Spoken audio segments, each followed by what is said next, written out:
بسم اللہ الرحمن الرحیم۔ سورہ مزمل، تجوید، تفسیر اور قرأت کورس۔ اِنَّا سَنُلْقِي عَلَيْکَ قَوْلًا، یہاں پہ اخفا ہوگا لیکن باریک، لا ثقیلا، ان یہاں پہ غنہ ہوگا، ان نا یہاں پہ الف مدہ تھوڑا لانگ ہوگا، نا شیئتل، لئی یہاں پہ حرف لین ہے، جلدی پڑھیں گے، لئی لی، ہی یا اشد، وط وط یہاں پہ قلقلہ ہوگا اور واو پر ہوٹوں کو گول کریں گے، وط، اَوں و اق و مو قیلا، إنا سنلقي عليك قولا ثقيلا إن ناشئة الليل هي أشد وطئا وأقوم قيلا۔ اس کا ترجمہ ہے یقیناً ہم تجھ پر بہت بھاری بات عن قریب نازل کریں گے۔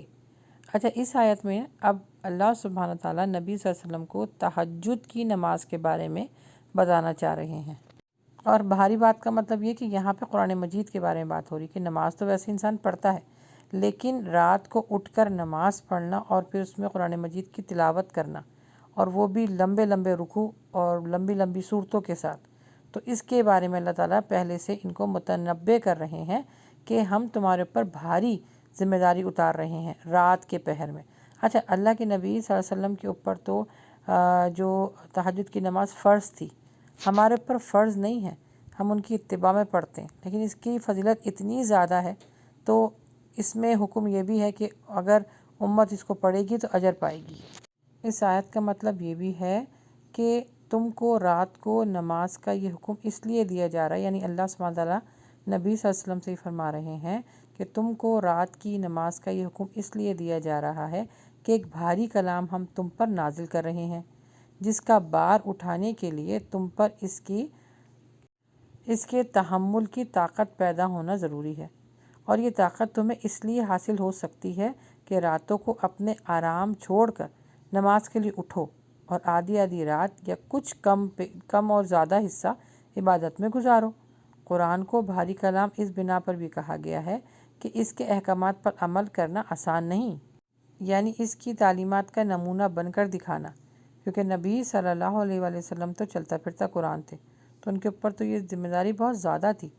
اس کی دعوت کو لے کر ساری دنیا کے مقابلے میں اٹھنا اور اس کے مطابق، یعنی اس کے عقائد، اخلاق، ادب، اس کی تہذیب کے پورے نظام میں انقلاب پیدا کر دینا، یہ کوئی چھوٹا کام نہیں تھا۔ اس کو بھاری ذمہ داری اس وجہ سے بھی کہا گیا ہے کہ اس کے نزول کے وقت بھی یہی تحمل اور برداشت کی ضرورت ہے۔ حضرت زید بن ثابت کہتے ہیں کہ ایک مرتبہ اللہ کے نبی صلی اللہ علیہ وسلم پر جب وحی نازل ہو رہی تھی تو میں ان کے ساتھ بیٹھا ہوا تھا، تو ان کے زانوں اور میرے زانوں ایک ساتھ تھے، تو مجھے ایسا محسوس ہوتا تھا کہ میرے زانوں جو ہے وہ ٹوٹ جائیں گے، اتنا دباؤ، اتنا پریشر مجھے محسوس ہو رہا تھا۔ اور اسی طرح حضرت عائشہ فرماتی ہیں کہ اللہ کے نبی صلی اللہ علیہ وآلہ وسلم کے اوپر جب وحی نازل ہوتی تھی تو آپ کی پیشانی سے پسینہ ایسا ٹپ ٹپ گرتا تھا جیسے کہ پانی۔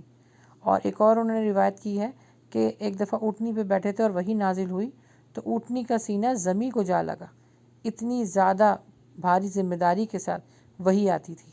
اور وہ اونٹنی اس وقت تک حرکت نہ کرتی جب تک سے نزول وحی کا سلسلہ ختم نہ ہو جاتا۔ اللہ اکبر! سوچئے ہمارا کیا حال ہے، ہم صرف قرآن کو پڑھتے ہیں اور کونے پہ رکھ دیتے ہیں یا ایک اچھی سے کپڑے میں لپیٹ کے اوپر رکھ دیتے ہیں۔ سوچئے وہی اللہ کے نبی صلی اللہ علیہ وسلم پر جب آتی تھی تو ان کا کیا حال ہوتا تھا۔ کیا ہمارے دل اور دماغ کی یہ کیفیت ہوتی ہے کہ ہم اللہ کے خوف سے لرزیں یا اس سے امید رکھیں؟ ذرا اپنی زندگی کا جائزہ ضرور لیجئے گا۔ آیت نمبر 6 ہے، بے شک رات کا اٹھنا دل جمعی کے لیے انتہائی مناسب ہے اور بات کو بہت درست کر دینے والا ہے۔ یعنی رات کو اٹھ کر تہجد کی نماز پڑھنے سے انسان کے لیے اپنی نفسیانی خواہش پر قابو پانا انسان کے لیے آسان ہو جاتا ہے، اور رات کے وقت میں چونکہ شور و غل نہیں ہوتا، اس لیے تلاوت اور دعا ٹھیک ٹھیک اور حضور قلب کے ساتھ ادا ہوتی ہے۔ دن کے وقت کی فائدہ ذرا کم ملتا ہے، اور جب اللہ سبحانہ تعالیٰ کے لیے انسان اپنی محبوب ترین چیز یعنی نیند اور گرم گرم بستر کو چھوڑ کر صرف اللہ کی عبادت کے لیے اٹھتا ہے، یہ عمل اس کو بہت پسند ہے، کیونکہ اللہ سبحانہ تعالیٰ کہتا ہے کہ مومن ہے وہ شخص جس کے لیے میں سب سے بڑھ کر ہوں، یعنی اس کے مال، اس کی اولاد، اس کا اٹھنا بیٹھنا سونا جاگنا، ان سب کے لیے ان سب سے زیادہ اگر وہ شخص مجھ سے محبت کرے گا تو میں بھی اس سے اتنی ہی محبت کروں گا۔ جو مجھ سے جس طرح گماں رکھے گا میں اسی طرح اس کے گماں کے ساتھ ہوں گا۔